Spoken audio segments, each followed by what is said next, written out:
ओम। सभी भाई बहनों और भक्तजनों को हमारा हाथ जोड़कर विनम्रतापूर्वक प्रणाम। सभी भाई बहन हमारा प्रणाम कृपया स्वीकार करें। आज हम महाभारत का एक छोटा सा टॉपिक आपके लिए लेकर आए हैं, कुंती माता का। इसे हमने नाम दिया है कुंती की सत्यप्रियता। इस छोटी सी कथा को मैं आपको सुनाता हूँ, पर इसकी शिक्षा जो है वो बड़ी ही अच्छी है, इसलिए कृपया इसे शांतचित्त होकर इस कथा को सुने और इसकी जो शिक्षा है उस पर अमल करें। कुंती में सत्यनिष्ठा भी अलौकिक थी। वे जो अपने मुंह से कह दिया करती थी उसको अक्षरशः सत्य करने की चेष्टा किया करती थी। स्वयंवर में द्रौपदी को जीतकर अर्जुन और भीमसेन ने द्रौपदी के साथ कुम्हार के घर में प्रवेश करके अपनी माता से कहा, माँ, आज हम लोग यह भिक्षा लाए हैं। माता कुंती उस समय घर के भीतर थी। उन्होंने अपने पुत्रों और भिक्षा को बिना देखे ही कह दिया, बेटा, पांचों भाई मिलकर उसका भोग करो। बाहर निकलकर जब कुंती ने देखा कि यह तो साधारण भिक्षा नहीं, राजकुमारी है, तब तो उन्हें बड़ा पश्चाताप हुआ। वे कहने लगी, हाय, यह मैंने क्या कह दिया।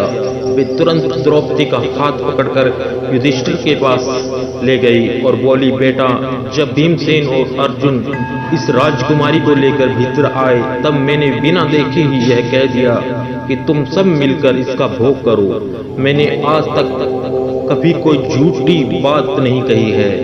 अब तुम कोई ऐसा उपाय बताओ जिससे मेरी बात सत्य हो जाए। युधिष्ठिर ने माता कुंती की आज्ञा समझकर ऐसा ही करने का निश्चय किया और माता को आश्वासन दिया तथा अर्जुन को बुलाकर कहा, भाई, तुमने मर्यादा के अनुसार द्रौपदी को प्राप्त किया है। अब विधि पूर्वक अग्नि प्रज्वलित करके उसका पानी ग्रहण करो। अर्जुन ने कहा, भाई जी, आप मुझे अधर्म का भागी न बनाइए। सत्पुरुषों ने कभी ऐसा आचरण नहीं किया है। पहले आपका, तब भीमसेन का, तदंतर मेरा है और मेरे बाद नकुल और सहदेव का विवाह हुआ। इसलिए इस राजकुमारी का विवाह तो आपके ही साथ होना चाहिए। साथ ही यह भी निवेदन किया कि आप अपनी बुद्धि से धर्म, यश और हित के लिए जैसा करना उचित समझे वैसी आज्ञा दें। हम लोग आपके आज्ञाकारी हैं। युधिष्ठिर ने माता कुंती की आज्ञा का स्मरण करके निश्चय पूर्वक कहा, द्रौपदी हम सब भाइयों की पत्नी होगी। इससे सभी भाइयों को बड़ी प्रसन्नता हुई। तत्पश्चात पांडवों ने राजा द्रुपद के पास जाकर पांचों के साथ द्रौपदी का विवाह करने का प्रस्ताव किया, किंतु राजा द्रुपद ने उसका न्याय युक्त विरोध किया। तब श्री वेदव्यास जी ने प्रकट होकर राजा द्रुपद को एकांत में द्रौपदी के पूर्वजन्म की कथा सुनाई और उसे दिव्य दृष्टि देकर सब बातें प्रत्यक्ष दिखा दी तथा पांचों पांडवों के साथ द्रौपदी का विवाह करने की आज्ञा दी। इस पर राजा ने 5 पांडवों के साथ द्रौपदी का विवाह कर दिया। इस प्रकार कुंती माँ की सत्यप्रियता भी रह गई और राजकुमारी द्रौपदी का पांडवों के साथ भी विवाह हो गया।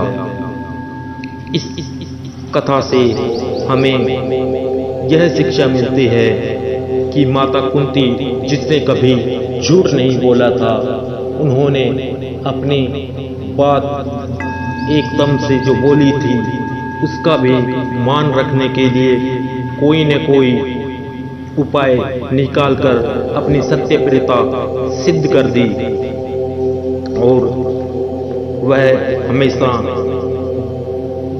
धर्मराज युधिष्ठिर की तरह ही सत्यवती भी बनी रही। उन्होंने अपने सत्य की बहुत ही अच्छी तरह रक्षा भी की। आज के समय में माताओं बहनों को भी कुंती मां की इस लघु कथा से सत्य बोलने की शिक्षा मिलती है, परंतु ऐसा आज के समय में उल्टा दिखाई देता है। पुरुषों की बजाय आज माताओं बहनों में चुगली का ज्यादा प्रचलन दिखाई पड़ता है, जो कि धर्म के बिल्कुल विरुद्ध है। कृपया ऐसा न करें, कृपया ऐसा न करें। आप सभी को हमारा प्रणाम। आगे नए अध्याय के साथ फिर मिलते हैं। नमस्कार।